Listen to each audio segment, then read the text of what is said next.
Bonjour, c'est Natacha de Re sans couche. Si vous débarquez sur cette chaîne, peut-être que vous ne connaissez pas encore le concept. Ici, on parle beaucoup de pipi et de caca de bébé et surtout comment s'en occuper.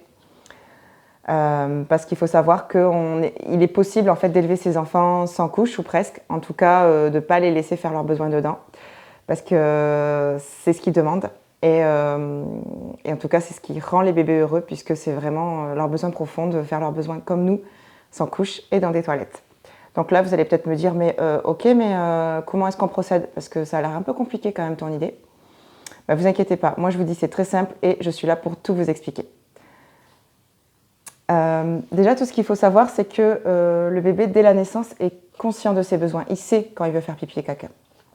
Il le sait parce que c'est un réflexe archaïque, tout simplement. Il ressent ce besoin et il va le communiquer à son parent, puisque comme il est dépendant de lui, qui ne sait pas se déplacer tout seul jusqu'aux toilettes, ni jusqu'à un endroit approprié, il va émettre des signaux pour communiquer ce besoin. Le parent, en tant qu'observateur, va pouvoir essayer de capter ce signal et porter son bébé au-dessus des toilettes.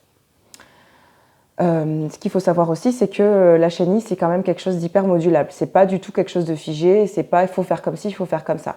Il y a quelques notions de base à connaître, bien sûr, pour qu'on ne soit pas perdu et qu'on sache où on va.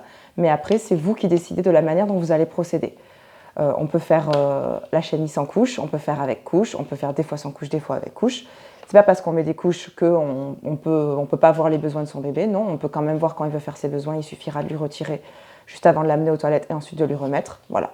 On peut faire qu'à la maison, que la nuit, voilà. Il y a plein de manières de faire. Il y en a tellement que, en fait, elles sont incalculables. Il y en a autant que de familles.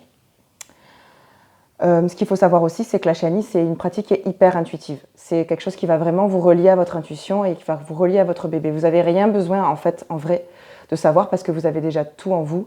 Et c'est le lien avec votre bébé et de vous connecter à lui qui va tout vous apprendre. Il faut savoir aussi que ce n'est pas une méthode d'apprentissage de la propreté. Ça n'a rien à voir. On ne fait pas ça pour apprendre le pot à son bébé, c'est plutôt le parent qui va apprendre comment le bébé communique, puisque c'est le bébé qui va être à l'initiative de cette démarche.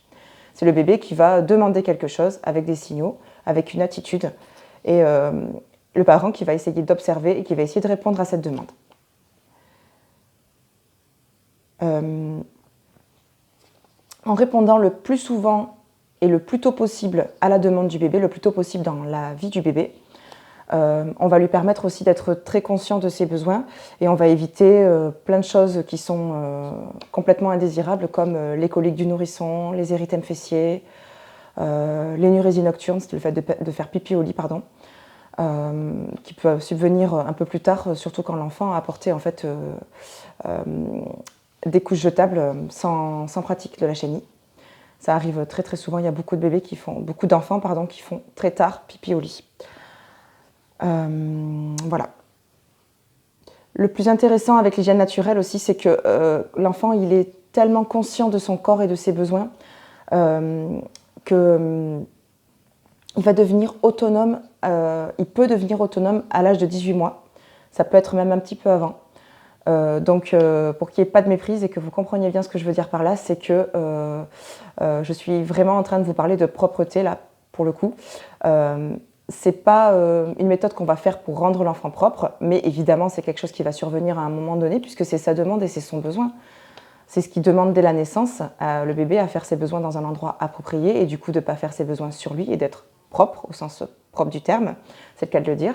Mais du coup, il va être autonome sur ses besoins d'élimination et donc j'entends par là que l'enfant, et le bébé à 18 mois, on peut dire encore que c'est un bébé, il va être propre. Donc il va savoir aller aux toilettes tout seul ou aller à l'endroit que vous lui avez montré, que ce soit le pot ou quelque autre endroit.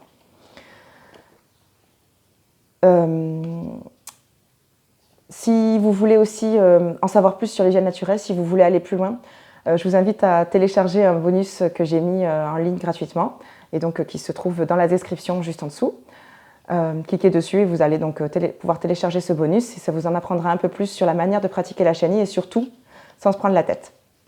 Je vous invite aussi à vous abonner à ma chaîne en cliquant en fait juste ici.